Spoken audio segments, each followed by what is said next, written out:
in my opinion, self-care begins with knowing who you are, having an awareness of your thoughts, and managing self-talk. And I think those are three really big ones.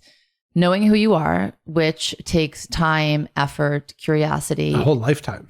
Yeah. And it really is, you have to actually be interested in enough in yourself to discover who you are, right? It's like that's on the deepest, most fundamental level. Most people don't do that. No. And that's why I usually speak to them when they're like, I don't know who I am. I don't know what I'm doing. And they miss that very fundamental step of knowing who you are. And part of that is really deciding not to engage in behaviors or actions that you don't like about yourself and growing the ones that you do. But that requires deep awareness, which is the second point. So the first one was knowing yourself. Knowing who you are. The second is having an awareness of your thoughts. So you're really so in touch with yourself. Like we have this conversation a lot in the day.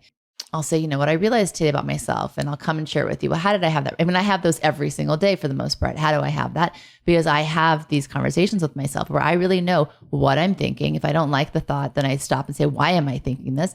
And then the third part is, well, what should I do about changing this? Right? So can't underestimate that either. And then managing self-talk, which obviously if your thoughts are kind and healthy in the self, then so will your words and how you think about yourself, which then of course affects everything else because it's what you do, it's how you do it, etc.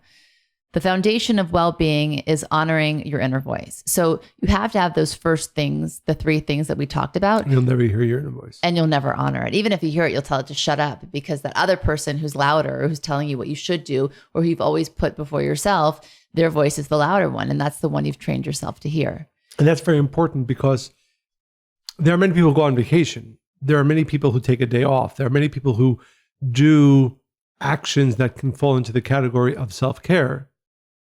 But at the deepest level, if it's not based on what you just shared, meaning an awareness of truly of oneself, an honoring of what your true self is saying, then you can be doing many things that fall in categories of self-care. They won't create change and they won't stick. Exactly. Either.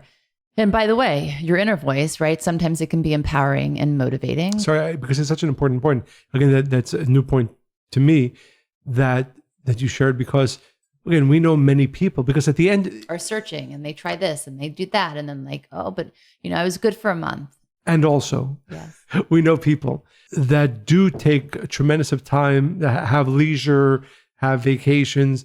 But at the end of the day, in my thought, when we talk about self-care, the net effect of that should be that you're living a happier life.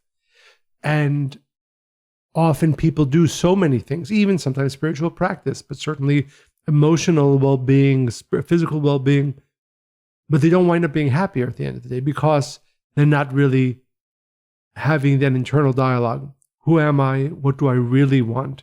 And so on.